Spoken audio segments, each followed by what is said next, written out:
Bien, muy buenas noches, mis estimadas amigas y amigos. Es un gusto poder saludarles nuevamente. Bienvenidos a una sesión más del curso de Derecho Administrativo 2, correspondiente al pensum de estudios de la carrera de Ciencias Jurídicas y Sociales de la Facultad de Derecho de la Universidad de San Carlos de Guatemala. Es un gusto saludarles nuevamente. Sean bienvenidos, esperando hayan tenido una jornada exitosa en sus exámenes parciales. Eh, Sean bienvenidos. El día de hoy es martes 9 de marzo del año 2021. Son las 7 de la noche con 12 minutos. Eh, pues el objeto del día de hoy es darle respuesta al examen que ustedes realizaron en el primer parcial. Algunos anuncios de manera genérica previamente a resolver el examen es pedirles, por favor, que cumplamos lo que les pedimos desde el principio. Por favor, micrófonos cerrados, pero cámaras abiertas. Le pido también a mi equipo de auxiliares ahí que vayamos tomando nota de quienes vayan cumpliendo y quienes no vayan cumpliendo esta disposición. Luego, comentarles también, mis estimadas amigas y amigos, que sus notas están ya casi listas. Yo diría que vamos ya en un 70-80% en el proceso de calificar. Así que yo esperaría que este fin de semana ya podamos publicarles sus notas y puedan ustedes proceder ahí a observar las mismas. Quisiera también pedirles encarecidamente que el día de hoy presten mucha atención a resolver el examen. Ya examiné a quienes por alguna razón y de manera justificada se sometieron a un extemporáneo. Eso ya lo hicimos la semana pasada. Así que ya con esa solvencia podemos proceder pues a resolver el examen del primer parcial. Les voy a compartir pantalla. Quiero, por favor, que ahí ahorita en su pantalla les va a aparecer el examen ya con respuestas de la sección D para que lo vayamos resolviendo. Les voy a ir dando respuestas y ustedes pues más o menos se van a hacer una idea de cómo es que les fue. Es un examen valorado en 30 puntos. Es un caso, como ustedes recordarán, son 5 preguntas, de manera que el valor de cada respuesta es de 6 puntos. Contarles que inicialmente la idea era calificar, quien la tuviera buena tenía 6 puntos, quien la tenía mala pues tenía 0. Sin embargo, al revisar un poco los resultados, consideré ser un poco más abierto para calificar y algunas, estoy tratando de ponderar algunas notas que no están del todo bien, y entonces le estamos poniendo 3 puntos, 4 puntos, dependiendo pues qué tan cerca esté de la respuesta correcta. Por supuesto, si la respuesta no tiene nada que ver, entonces tiene 0.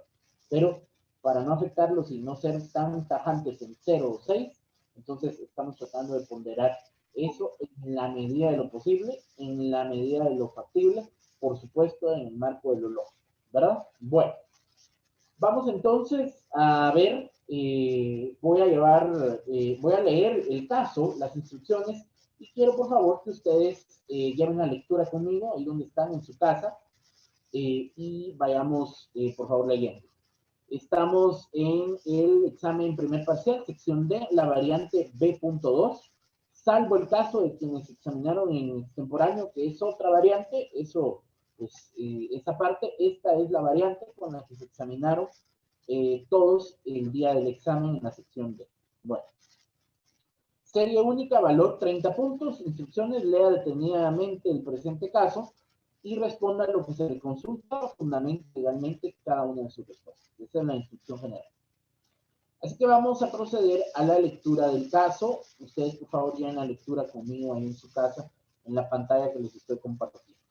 Dice, el pasado 18 de noviembre del año 2020, con el voto favorable de 115 diputados, fue aprobado el decreto 33-2020, Ley del Presupuesto General de Ingresos y Egresos del Estado para el ejercicio fiscal 2021. Discusión que inició el martes 17 de noviembre y culminó la madrugada del miércoles 18. Conjuntamente fueron aprobados los decretos 31-2020 y 32-2020, que aprobaban dos préstamos por 448 millones de dólares para financiar dicho presupuesto. La propuesta remitida por el organismo ejecutivo conservó su techo presupuestario por 99.700 millones de quetzales y se incluyeron distintos rubros para atender las necesidades de los guatemaltecos, priorizando salud, educación y reactivación económica. Cabe destacar que los congresistas en dicho decreto aumentaron a 63.000 millones la meta de recaudación tributaria. En el decreto se incluyeron fondos para el fortalecimiento a la salud. Se destaca un fondo por 400 millones para la adquisición de vacunas contra el coronavirus COVID-19, 200 millones para la construcción, ampliación y mejoramiento de centros hospitalarios, 15 millones para el Hospital de Malacatán San Marcos, para la atención de enfermos renales y otras enfermedades relacionadas, y recursos para equipamiento referente al sistema educativo. Se asigna en el presupuesto del Ministerio de Educación, MINEDU, 30 millones de quetzales para la implementación de tecnología en el aula y 90 millones para el mantenimiento de centros educativos a nivel nacional. Además, se apoya a organizaciones y asociaciones que promueven la pertinencia cultural en educación. Para la seguridad alimentaria se asignaron 200 millones de quetzales del presupuesto del Ministerio de Desarrollo Social, MIDES, para la atención y desarrollo de la gran cruzada por la nutrición. En infraestructura se dispone de 1.000 millones para gestionar proyectos de infraestructura, entre ellos el anillo regional de la C50, la ruta express metropolitano, construcción del puente de Belice fase 2 y el muelle del puerto Arenal. Además, se asignan 1.000 millones para reconstruir las áreas afectadas por la depresión tropical ETA y atender a los damnificados. Incluye garantizar la transparencia en la ejecución de los recursos. Se establece la presentación de informes mensuales, cuatrimestrales, respecto a la ejecución de los recursos asignados. Además, promueve el uso de herramientas digitales para fomentar el acceso a la información. A su vez, prohíbe los gastos superfluos, es decir, emplear los fondos asignados en otros rubros no autorizados. Sin embargo, debido a múltiples manifestaciones ciudadanas que incluyeron la toma de las instalaciones del Palacio Legislativo y fuertes movilizaciones en carreteras, medios de comunicación, redes sociales y concentraciones en la Plaza de la Constitución, obligaron a que el Congreso de la República publicara el pasado 8 de diciembre el acuerdo número 19-2020 en el Diario Oficial, en el que ordena el traslado de los decretos 31-2020, 32-2020 y 33-2020 de la Dirección Legislativa al Archivo General del Congreso. Se adjunta copia de dicho instrumento jurídico.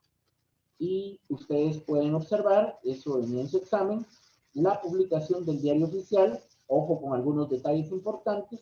La publicación del Diario Oficial es de fecha martes 8 de diciembre del año 2020. El Congreso de la República, mediante el acuerdo 19-2020, y considerando, no voy a leer todo el acuerdo, por supuesto ustedes pueden leerlo, ustedes vieron su examen,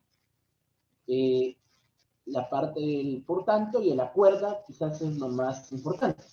Acuerda entonces el Congreso primero, por decisión del Honorable Pleno del Congreso de la República, se suspende en definitiva el procedimiento de formación de la ley del decreto número 31-2020 del Congreso de la República. Como resultado de lo anterior, se instruye a la Junta Directiva a observar la no remisión del mismo al organismo ejecutivo. Y subrayamos, eso es importante. Nunca se remitió esta ley al organismo ejecutivo, ¿verdad? Se quedó en el Congreso. Ahí está en el punto primero del acuerdo. Punto segundo, por decisión del Honorable Pleno del Congreso de la República, se suspende en definitiva el procedimiento de formación de la ley, decreto número 32-2020 del Congreso de la República. Como resultado de lo anterior, se instruye a la Junta Directiva a observar la no remisión del mismo del organismo ejecutivo. Esta es básicamente la misma redacción para los tres decretos, el 31-2020, el 32-2020 y el 33-2020. Uno que contiene el presupuesto general de ingresos y egresos para el periodo fiscal 2021 y los otros dos que son los préstamos millonarios que financiaban este presupuesto. Así que nos vamos al punto cuarto, dice, se ordena el traslado de los decretos 31-2020, 32-2020 y 33-2020, todos del Congreso de la República, al archivo legislativo de la Dirección Legislativa, poniendo de este modo fin inmediato y en definitiva al procedimiento de formación de la ley de los citados decretos a efectos que no cobren efecto jurídico alguno. Y el punto quinto es importante porque le va a dar respuesta a una pregunta más adelante. Dice, el presente acuerdo entra en vigencia inmediatamente y será publicado en el Diario Oficial. Emitido en el Palacio Legislativo, este es otro dato importante, vean ustedes, emitido en el Palacio del Organismo Legislativo en la Ciudad de Guatemala el, subrayamos, 25 de noviembre del año 2020. Noten que no es la misma fecha, el acuerdo se emite con fecha 25 de noviembre del 2020, pero la publicación es de fecha martes 8 de diciembre en el Diario Oficial. Es decir, no es el mismo día que se emite el acuerdo, el mismo día que se publica. Hay un tiempo entre la emisión del acuerdo y la publicación en el Diario Oficial. Bueno, eso nos va a servir para el análisis al momento de responder cada una de las preguntas. Aquí aparece. Naturalmente, como ustedes pueden ver, este es un caso real, es un caso que sí sucedió. Creo que todos lo tenemos fresco porque sucedió el año pasado. Y me interesa pues que lo podamos analizar. Bueno, entonces empecemos a darle respuesta a las preguntas. Pregunta número 1. Y aquí aclaro algunas que yo fui en las instituciones, les dije que podían enviar sus respuestas, únicamente una hoja de respuestas. Hay quienes descargaron el examen y respondieron, no hay problema, está bien. Sin embargo, también les dije a aquellos que tenían problemas porque no tienen una computadora, que lo podían hacer a mano si es que estaban conectados con el teléfono, agarraban una hoja en blanco, colocaban sus datos, pero miren, lamentablemente tenemos casos, es increíble, ya estamos en la universidad, pero por ahí revisando nos apareció un caso de alguien que llenó su hoja de respuestas y no puso su nombre y su número de carnet. Es imposible ponerle nota. Claro, se puede ver de qué usuario y de qué correo, pero no les puedo poner nota. Eso es como que trae un memorial sin su firma y sin su sello. Entonces, no se puede. Otros colocaron, digamos, algunos datos erróneos y otros con una letra ilegible. Entonces, hay casos especiales, ya después de que se publiquen las notas, conversaremos de esos casos. Pero bueno, regresemos a darle respuesta a este examen. Dice la pregunta, ¿qué tipo de mayoría utilizó el Congreso de la República de Guatemala para aprobar la Ley del Presupuesto General de Ingresos y Egresos del Estado para el ejercicio fiscal 2021? La respuesta es mayoría calificada y el fundamento legal es el artículo 172 de la Constitución Política de la República de Guatemala. Eso está sumamente sencillo.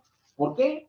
La misma redacción del caso establece que se aprobó de urgencia nacional. Y como ustedes recordarán, en las clases que yo les explicaba, que la aprobación de urgencia nacional es un proceso mediante el cual se aprueba con las 2/3 partes o la concurrencia de las 2/3 partes de los votos totales de la Asamblea del Congreso.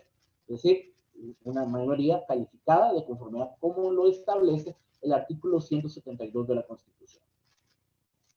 Esa primera era un regalo para todos porque estaba explícitamente así en el 172 de la Constitución. Algunas otras ya van con un poco más de análisis. A ver, pregunta número 2. Dice, en base a los hechos relatados en el presente caso y a lo que al respecto establece la ley, indica el periodo de la vacatio legis que se materializó en relación al proceso de aprobación del acuerdo 19-2020 respecto al presupuesto general de ingresos y egresos del Estado para el ejercicio fiscal 2020. A ver, esto es parte de los exámenes, también es como una especie de comprobación de lectura para ver la atención de ustedes. Algunos se fueron con la finta y confundieron el acuerdo número 19-2020 con el decreto 31-2020, que no es lo mismo. El decreto 31-2020 dispone la aprobación del presupuesto general de ingresos y egresos de la nación para el periodo 2021, en conformidad con la redacción del caso. El 32-2020 y el 33-2020 tienen los préstamos.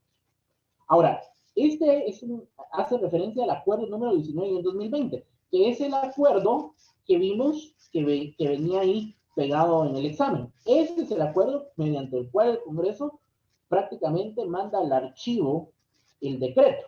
Entonces no es lo mismo. La respuesta correcta es, la norma entró en vigencia de manera inmediata. ¿Ok? Porque así lo vimos. El fundamento legal es el punto 5 del acuerdo legislativo número 19-2020, porque ahí mismo, como lo acabamos de leer anteriormente, establece que la norma entra en vigencia de manera inmediata.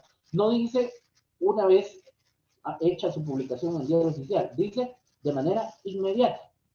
Es decir, ¿cuándo? El 25 de noviembre de 2020. Algunos colocaron la fecha. Está bien, pero si no colocaron la fecha, no era necesario poner la fecha. No vamos a quitar puntos si no pusieron la fecha. Pero la respuesta correcta es: la norma entró en vigencia de manera inmediata. Es decir, al momento de emitirse el acuerdo, automáticamente cobró vigencia el acuerdo. Ahora, el artículo 6 de la Ley de Organismo Judicial, vamos a buscar en este momento, les voy a compartir el artículo 6 de la Ley de Organismo Judicial para que lo podamos ver. Y ustedes que están allá, vayan a su Ley de Organismo Judicial y busquemos el artículo 6 para que podamos entender esto que les quiero explicar en esta. Ya lo tengo, licenciado. ¿Nos puede hacer favor de leerlo, por favor? Claro que sí. Artículo 6, vigencia de la ley. La ley empieza a regir 8 días después de su publicación íntegra en el diario oficial, a menos que la misma amplíe o restrinja dicho plazo. En el cómputo de ese plazo se tomarán en cuenta todos los días. Muchas gracias. Entonces, amplíe o restrinja ese plazo. Es decir, el plazo de los 8 días es un plazo de carácter supletorio, cuando la emisión de la norma no contiene un plazo. Pero la ley, en el artículo 6 de la Ley de Organismo Judicial, dice que ese plazo se puede ampliar o se puede restringir. En este caso, la redacción de ese acuerdo era explícito, es decir, esta norma entra en vigencia de manera inmediata. No estaba sujeta incluso a la publicación en el diario oficial, de manera inmediata. Entonces, naturalmente, aquí ese plazo se restringió. Entonces, el fundamento legal de esta respuesta es, como lo pueden ver ahí en su pantalla, el punto 5 del Acuerdo Legislativo número 19 de 2020, que lo acabamos de leer, y el artículo 6 de la Ley del Organismo Judicial, que es lo que acabamos de leer. Entonces, la norma ordinaria en la Ley del Organismo Judicial permite que la norma amplíe, es decir, no siempre van a ser 8 días, puede ser que en su momento se apruebe una norma que diga que el plazo es de 1 mes, 2 meses, 3 meses, o puede ser que lo restrinja, como en este caso. Entonces, eso es importante. Veo que alguien levanta la mano, pero vamos a dejar las preguntas para cuando terminen. Solo son cinco preguntas, ¿no? Entonces, anoten ahí su pregunta y la hacen cuando, yo les voy a hacer el uso de la palabra cuando terminemos de responder las 5 preguntas, solo para efectos de ir de manera ordenada. Bueno, pregunta número 3. Dice: en base a los hechos relatados en el presente caso y a lo que al respecto establece la ley, indique en el proceso, y subraya en esta parte, indique en el proceso de sanción de la norma cuál fue el rol del presidente y en qué condición debió haber actuado el presidente. No le está preguntando cuál es la función del presidente en este caso. Dice en relación al proceso de sanción de la norma. Y aquí la respuesta correcta es: el presidente no jugó ningún rol, ya que la norma no se envió al organismo ejecutivo para su respectiva sanción. En todo caso, el presidente debió haber actuado en Consejo de Ministros, de conformidad con los artículos 182 y 183, inciso E de la Constitución. Si ustedes leen el acuerdo que leímos, el 19 de 2020, establece, le ordena a la Junta Directiva no remitir el decreto del presupuesto al Ejecutivo. Es decir, en relación al proceso de sanción de la norma, el presidente no jugó ningún rol, porque nunca llegó a la presidencia el decreto del presupuesto para que él lo vetara o lo sancionara. Realmente no jugó ningún rol.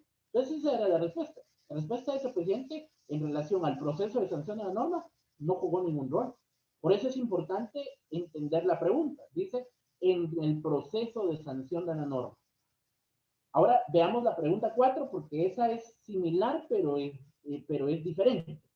Vean ustedes la pregunta número 4. Dice: en base a los hechos relatados en el presente caso y a lo que al respecto establece la ley, indique qué funciones presidenciales ve materializadas y en qué condición debió haber actuado el presidente. Esta pregunta es distinta. La pregunta 3 y la pregunta 4 hablan sobre el presidente, pero están planteadas de manera distinta. La pregunta 3 dice, y voy a subrayar aquí para que lo puedan ver: en base a los hechos relatados en el presente caso y a lo que al respecto establece la ley, indique, y subrayo, en el proceso de sanción de la norma. ¿cuál fue el rol del presidente en el proceso de sanción de la norma? Y entonces la respuesta es ninguno, porque el presidente no tuvo acceso a ese decreto, el Congreso lo emitió y nunca lo remitió al Ejecutivo. El mismo Congreso lo mandó a archivar. Entonces, naturalmente, la respuesta aquí es el presidente no jugó ningún rol. La norma nunca se envió al organismo ejecutivo de conformidad con lo que vimos en el acuerdo 19-2020. En todo caso, el presidente debió haber actuado en Consejo de Ministros y eso lo vimos en clase y está en los artículos 182 y 183, inciso E de la Constitución. Ahora, la pregunta 4 es diferente. La pregunta 4 dice qué funciones presidenciales ven materializadas y en qué condición debió haber actuado el presidente. Esa pregunta es diferente, porque aquí no solo habla de la función del presidente en relación al proceso de sanción de la norma, como lo establece la pregunta 3, sino que es una pregunta más abierta, porque dice qué funciones presidenciales ven materializadas. Y entonces la respuesta es el contenido del artículo 182 de la Constitución Política de la República de Guatemala, que dice someter actualmente al Congreso, el 183, inciso J. Artículo 183, inciso J de la Constitución Política de la República de Guatemala dice someter anualmente al Congreso para su aprobación con no menos de 120 días de anticipación a la fecha en que principiará el ejercicio fiscal por medio del ministerio respectivo el proyecto de presupuesto que contenga en forma programática el detalle de los ingresos y egresos del Estado. Es decir, el presidente ya había cumplido una de sus funciones al remitir su propuesta de presupuesto al Congreso de la República. Antes de que el Congreso lo discutiera, antes de que el Congreso lo aprobara o lo archivara, el presidente ya había materializado una de sus funciones, que es la de someter cada año al Congreso para su aprobación con no menos de 120 días de anticipación a la fecha en que principiará el ejercicio fiscal por medio del ministerio respectivo el proyecto del presupuesto. Entonces, la respuesta es esta que estamos viendo en pantalla y el fundamento legal es el artículo 182 que habla acerca del Consejo de Ministros y el 183, inciso J de la Constitución, que habla específicamente de esta función. Entonces, no es similar la pregunta 3 con la 4, pero si ustedes se dan cuenta, hace referencia a aspectos totalmente diferentes. Y finalmente, la pregunta número 5 dice, en base a la respuesta anterior, es decir, en base a la respuesta que usted dio en la pregunta 4, explique de qué instituciones se auxilió el presidente para el cumplimiento de dicha función. Entonces, si ustedes se dan cuenta, voy a leer la redacción nuevamente de las demás preguntas. Todas piden un fundamento legal. En la 5 no era necesario colocar un fundamento legal porque esta es una explicación que yo di en clase, ¿verdad? Entonces, ¿de qué instituciones se auxilia el presidente para trasladar el presupuesto? Pues naturalmente, como lo explicamos en clase, en primera instancia de la Secretaría General de Planificación de la Presidencia, SEGEPLAN, naturalmente del Ministerio de Finanzas Públicas y de la Secretaría General de la Presidencia como instituciones básicas para poder generar esa presentación del presupuesto ante el Congreso de la República. Y mis estimadas amigas y amigos, eso es todo en relación a su examen. Voy a dejar de compartir pantalla y quisiera comentarles algunos aspectos antes de ceder la palabra. Como les decía al principio, naturalmente hemos considerado ser abiertos en relación al proceso de no un 0 o no un 6, ¿verdad? En el caso de quienes no hayan tenido bien, pues tienen el 6, pero si por ahí alguien no estuvo de todo bien, por lo menos estamos tratando de ponderar eso entre los 3 o 4 puntos de acuerdo al caso. Entonces, yo estimo que en este proceso que vamos ya avanzados, el fin de semana poder compartirles ya sus notas. Vamos a ceder la palabra. Hay una aplicación ahí, o una función, más bien dicho, que tienen ustedes, que es la de levantar la mano, y yo la voy a ir teniendo en el orden en que la van a levantar. Tengo a José Lemus con la mano levantada. Adelante, José. Licenciado, muy buenas noches. Le saluda Cristian Lemus. Yo solo con una consulta. La única pregunta que yo vi que decía fundamentese legalmente fue la 4. Entonces yo no me fundamenté en la 1, 2 y 3, porque la única que decía fundamentese fue la 4. Entonces no sé si yo tengo algún problema con eso, porque Yo lo revisé y el único que decía que fundamentara era la 4. Voy a volver a compartir pantalla para poder darle respuesta a eso y luego le doy la palabra a alguien más.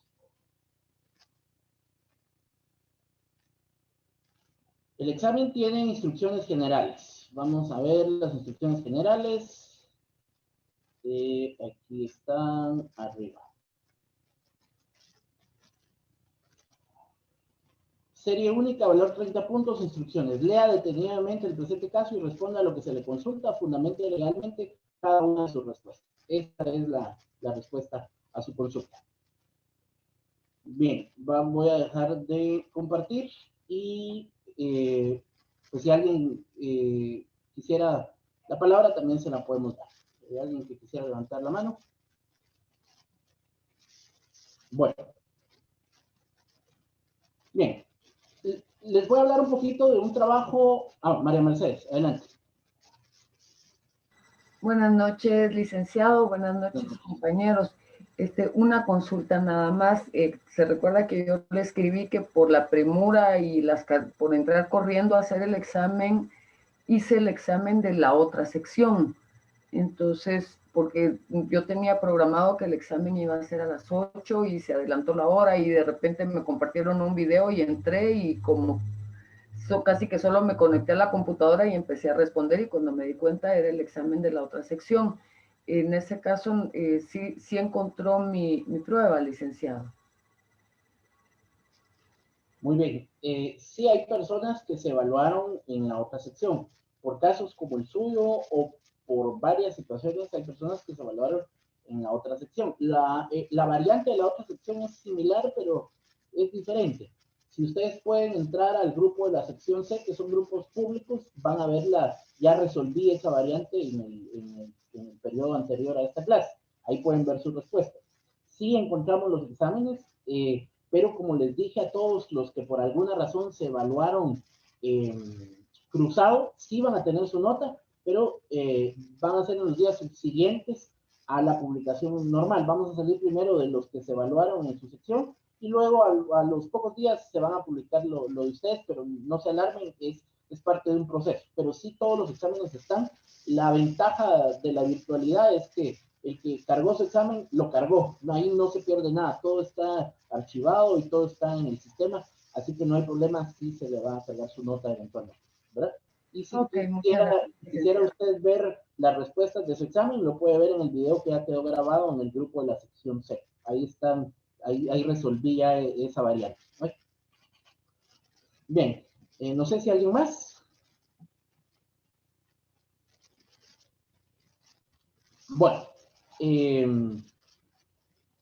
Bueno, hablemos un poco del segundo parcial porque pues naturalmente el tiempo avanza y hay algunas cuestiones ahí que yo les comenté a ustedes que íbamos a realizar.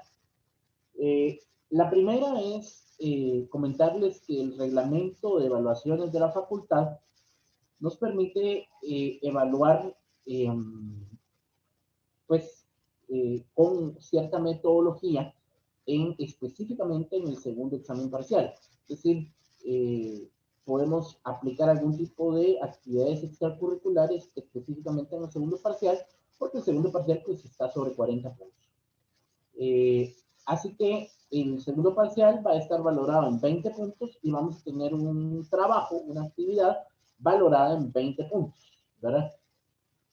Esto es naturalmente con el objeto de apoyar a las personas o a la gran mayoría que por alguna razón pues, trabaja y que pues un examen, un segundo parcial sobre 40 puntos pudiera eventualmente afectarles con su zona mínima. Como les decía al principio, la idea no es tampoco regalar el curso, pero tampoco ser una piedra de tropiezo. Entonces, mantener un balance. El primer examen parcial fue un reto. Lo que se busca siempre es obligar al análisis. Esto va a hacer que ustedes, después de este primer parcial, ustedes cambien su perspectiva en muchos aspectos. Si ustedes se dieron cuenta en el examen, muchas respuestas estaban ahí mismo, en el examen, en la redacción del caso, en el acuerdo que iba junto al examen. Es decir, hay muchos exámenes, y particularmente mis exámenes son de mucho análisis. Entonces, cuando resuelvan uno de mis exámenes, siéntense. Yo sé que hay límite de tiempo, eso es el único aspecto que hay que valorar, pero se puede administrar el tiempo y muchas de las respuestas están ahí mismo en el examen. Entonces, ¿por qué les digo esto? Porque lo que queremos es fomentar precisamente el análisis y el pensamiento crítico en ustedes. El próximo jueves, es decir, pasado mañana, retomamos contenido temático del curso y el martes, de hoy en 8 días, vamos a avanzar con el mecanismo para la conformación del trabajo. Les voy a dar términos generales del trabajo hoy y las especificaciones técnicas y de manera específica se las voy a dar el próximo martes, no el jueves, el martes, es decir, de hoy en 8 días. Las secciones nuestras son secciones demasiado grandes, ¿verdad? Hoy, por ejemplo, veo 97, 98 personas conectadas. Sin embargo, en el listado de asignados hay más de 200 personas asignadas. Entiendo que el Zoom solo permite 100 personas y seguramente en nuestra transmisión hay otro grupo de personas siguiéndonos, pero el punto es que sería materialmente imposible que yo les dijera, miren, hagamos un trabajo individual y revisémoslo, porque entonces sería mentira. La virtualidad ha representado un reto para todos, para ustedes y para nosotros como docentes. Para nosotros como docentes, porque hemos tenido que buscar nuestros propios medios para poder impartir clases, pagar nuestras propias licencias para poder impartir clases, buscar métodos alternos como estas transmisiones en Facebook, etcétera, etcétera. Y para ustedes, por supuesto que también es un reto, porque a diferencia de la universidad donde había más convivencia, se conocían entre ustedes, hoy en día uno en estos grupos dice, miren, hagamos trabajos de grupo y sabrá Dios quién es la persona que está conectada a la par de usted. Por ahí algunos se conocen porque vienen de grupos, de pequeños grupos de 2, 3, 5, 10 personas de cuando eran todavía las clases presenciales. Pero en su gran mayoría, de los 200 y pico de estudiantes asignados, muchos no se conocen. Yo tengo esa parte muy clara, ¿verdad? Sin embargo, por eso precisamente es complicado que yo les diga, miren, hagamos un trabajo de grupo y formémoslo por afinidad. Sería imposible. No se conocen todos. Algunos por ahí tienen algunos amigos, pero no llegarían al número de personas que necesitamos de cada grupo y entonces sería naturalmente más complicado. Por la experiencia que he tenido en la virtualidad el año pasado, que empezamos con la virtualidad en San Carlos, porque también doy clases en otra universidad privada, definitivamente los grupos por afinidad cuando son virtuales son un desastre, ¿verdad? Entonces, la próxima semana yo voy a publicar un listado de personas con la forma en que quedaron asignados los grupos. Los grupos naturalmente van en el orden de Carnet y van a ir, no precisamente son los grupos del Classroom en donde se evaluaron, no precisamente son los mismos, ¿verdad? Esperemos la próxima semana cuando publiquemos los grupos. Vamos a crear pequeñas salas de trabajo con cada grupo para ir individualizando e ir organizando a la gente. Y entre ustedes, el próximo martes vamos a hacer los grupos y vamos a crear un link para cada grupo. Nos vamos a ir ordenando, vamos a ir organizándonos. Y ustedes van a tener también que hacer ese trabajo de sociabilización de manera colectiva entre el grupo del que tienen asignados. Sé que la virtualidad nos tiene el reto que de 30 personas, 15 van a estar activas y 15 nunca van a aparecer, porque esto es así.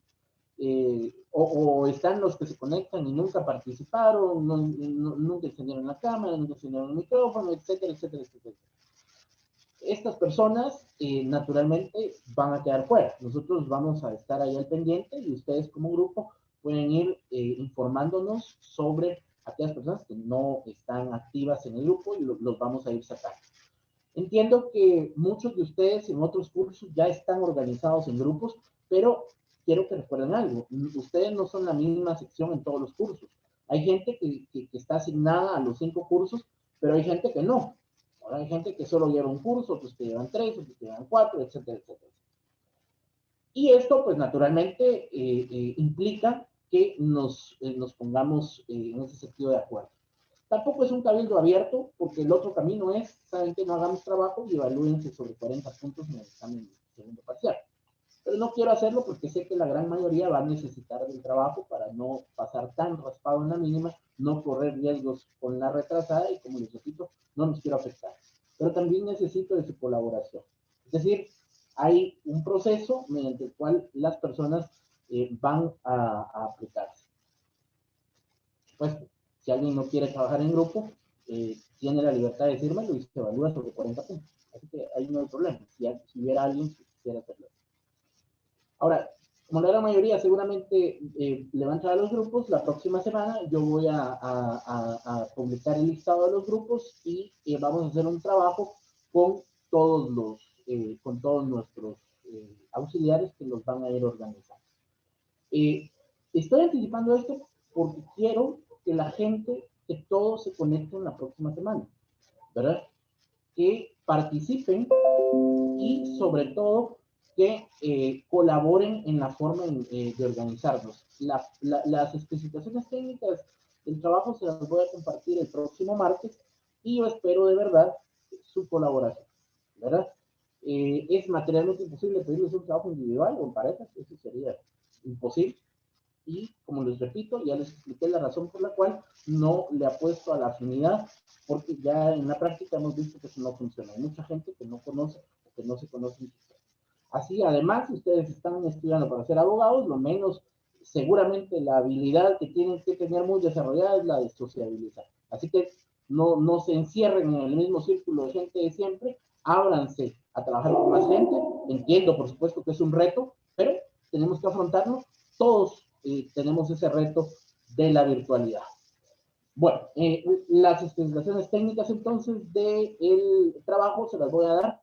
Ojo, no el jueves tenemos clase normal, temática, programa en mano, leyes en mano. El jueves le entramos normalmente a una clase temática y el próximo martes lo vamos a usar, que se queda en 8 días, para todo el tema procedimental y para yo explicarles y darles las instrucciones en relación al trabajo de grupo.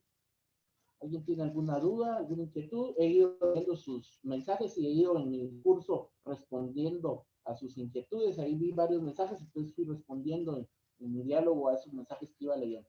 Si alguien tuviera algo más que agregar por hoy, creo que sería muy oportuno. Y si no, pues fue un gusto saludarlos. Nos estaremos conectando el próximo jueves, ya con el programa en mano y nuestras leyes para una clase temática de Derecho Administrativo. Que tengan todos una feliz noche. Muchas gracias. Buenas noches, licenciado. Gracias. Feliz noche. Feliz noche, licenciado.